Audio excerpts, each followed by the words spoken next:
Assalamualaikum warahmatullahi wabarakatuh. Pada kesempatan kali ini saya perkenalkan Anggi Ariela dari mahasiswa Universitas Pamulang, Prodi Sastra Indonesia dengan NIM 2010107000174. Kali ini akan membahas tentang klasifikasi penamaan menurut Abdul Chair. Oke, yang dipaparkan oleh saya sendiri. Langsung aja. Sebelum kita mengetahui klasifikasi penamaan menurut Abdul Hair, kita perlu mengetahui apa itu penamaan. Oke, penamaan itu merupakan penggambaran untuk setiap objek atau suatu konsep yang ada agar lebih mudah diingat. Bayangkan misal kita pakai objeknya adalah manusia. Jika manusia tidak memiliki nama, maka manusia lainnya tidak akan bisa mengenal bahkan mengingat atau mencirikan manusia yang satu dengan yang lainnya. Itu maka diperlukan penamaan ini sebagai penggambaran suatu objek atau konsep yang ada agar lebih mudah diingat. Oke, kita lanjut. Apa saja klasifikasi penamaan menurut Abdul Hair? Nah, klasifikasi penamaan menurut Abdul Hair ini ada 9, diantaranya peniruan bunyi, penyebutan bagian, penyebutan sifat khas, penemu dan pembuat, tempat asal, bahan, keserupaan, pemendekan, juga penamaan baru. Lanjut, kita ke peniruan bunyi. Nah, kalau peniruan bunyi ini dalam bahasa Indonesia ada beberapa kata yang terbentuk sebagai hasil peniruan bunyi. Artinya kata tersebut merupakan tiruan dari sebuah bunyi yang dihasilkan oleh suatu benda atau objek tertentu. Contoh, kita ambil hewan yang diberi nama cicak karena dia bersuara mengeluarkan bunyi cak cak cak gitu, atau gitu kita dengar. Tapi kita sering menyebutkan cak cak cak gitu. Atau kita cari binatang lain yang dinamakan toke karena ketika bersuara dia mengeluarkan bunyi toke, toke. Nah, oleh karena bunyinya seperti itu, maka kita meniru dari bunyinya yang kemudian memberikan nama hewan tersebut dengan nama toke. Oke, selain itu ada nama lain untuk kucing yaitu meong karena dia bersuara mengeluarkan bunyi meong meong. Nah, gitu. Kita lanjut ke klasifikasi berikutnya, ada penyebutan bagian. Penyebutan bagian ini biasanya diterapkan pada objek tertentu yang menjadi ciri atau hanya menyebutkan bagian dari suatu benda atau objek tetapi memiliki makna yang tetap seperti keseluruhannya. Contohnya baju hijau yang disebutkan pada anggota TNI. Atau kita gunakan contoh lain dalam kalimat, kamu tidak akan tersenyum kalau tidak menerima kertas yang bergambar Soekarno-Hatta. Nah, kata Soekarno-Hatta di sini mencirikan uang sejumlah Rp100.000. Artinya, kalau kita artikan dari kalimat tersebut, kamu tidak akan tersenyum kalau tidak menerima uang 100.000 gitu. Kita lanjut lagi.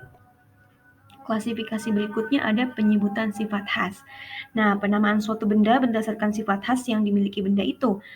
Jadi, penyebutan sifat khas ini diambil berdasarkan sifat khas yang dimiliki benda itu. Contohnya, orang yang sangat kikir akan dipanggil si kikir. Kalau kepalanya botak, akan disebut si botak. Dan yang ganteng akan disebut si ganteng. Atau kita bisa ambil contoh Bang Kumis.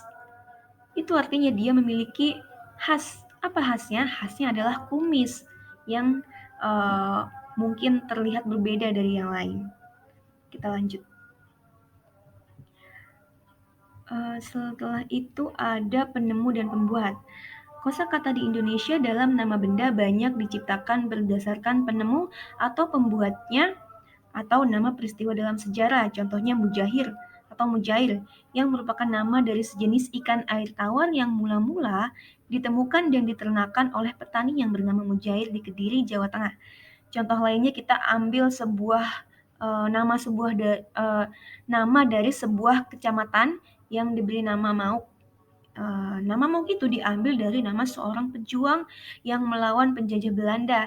Nah, kemudian untuk mengenang jasa-jasanya, masyarakat memberikan nama kecamatan ini dengan nama Mauk. Nah, siapa nama pejuang itu? Pejuang itu namanya adalah Kimau. Begitu. Kita lanjut lagi. Klasifikasi berikutnya ada tempat asal. Beberapa nama benda dapat ditelusuri berdasarkan dari mana benda itu berasal. Contohnya, kata dipasarkan yang merujuk pada suatu benda yaitu pasar, tentu berasal dari pasar yang jelas dijual secara umum.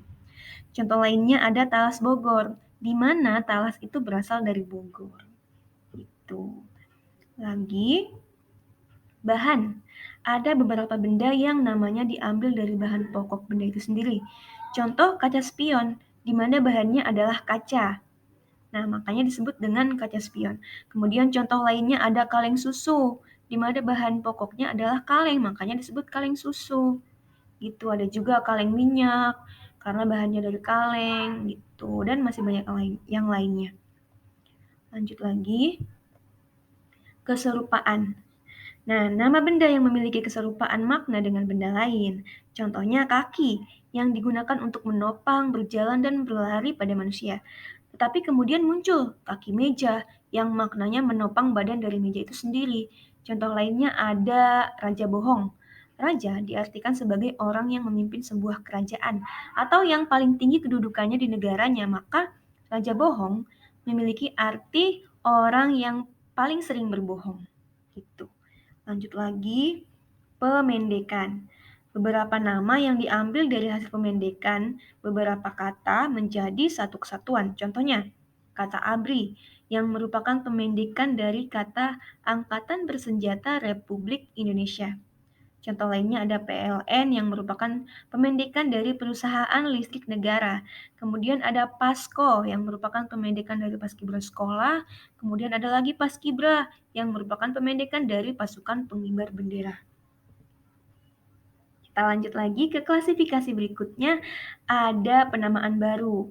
Nah, banyak istilah baru yang kemudian menggantikan istilah atau nama yang sudah ada karena dianggap kurang tepat. Contohnya kata berdemonstrasi diganti dengan unjuk rasa. Kemudian gelandangan diganti menjadi tunawisma. Kemudian ada kata kuli dan buruh diganti menjadi karyawan. Lanjut lagi, ada sudah selesai klasifikasi dari Abdul Hair ini. Ada 9, kemudian dari klasifikasi 9 penamaan itu, saya melakukan penelitian bersama Nurlinawati terhadap penamaan warung kopi di Kecamatan Ciputat dan Mau. Nah, dari warung kopi di Kecamatan Ciputat dan Mau, kami menemukan 30 data, dan pengelompokannya berdasarkan teori penamaan Abdul Hair adalah dilampirkan berikut ini. Yang pertama ini ada sifat khas. Warkop asli Pak Kumis.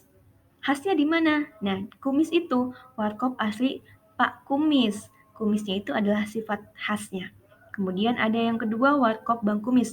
Sama, kumisnya adalah khasnya. Yang kedua ada tempat asal. Tempat asal ini ditemukan ada 7 nama warkop.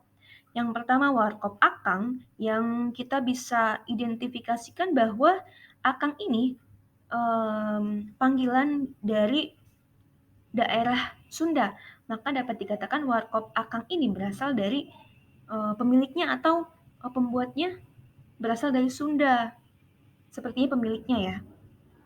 Kemudian selanjutnya ada warkop AA. Nah, AA ini juga panggilan dari Sunda, maka dapat dipastikan bahwa warkop AA ini berasal dari daerah Sunda. Kemudian ada Mang Asep juga Sunda, warkop Asep juga Sunda. Kemudian Bunda Anita Ciputat, jelas di situ ada kata Ciputat. Maka warkop Bunda Anita Ciputat ini berasal dari daerah Ciputat. Kemudian selanjutnya ada warkop Kuningan Akang Aryo. Nah, warkop Kuningan Akang Aryo ini jelas berasal dari Kuningan. Kemudian yang ketujuh ada warkop Mas Joko. Mas Joko tentunya berasal dari Jawa. Oke, selanjutnya yang kami temukan ada masuk ke dalam klasifikasi penemu dan pembuat. Di sini ada 22 data, cukup banyak. Ini yang lebih dominan dari klasifikasi-klasifikasi yang lainnya.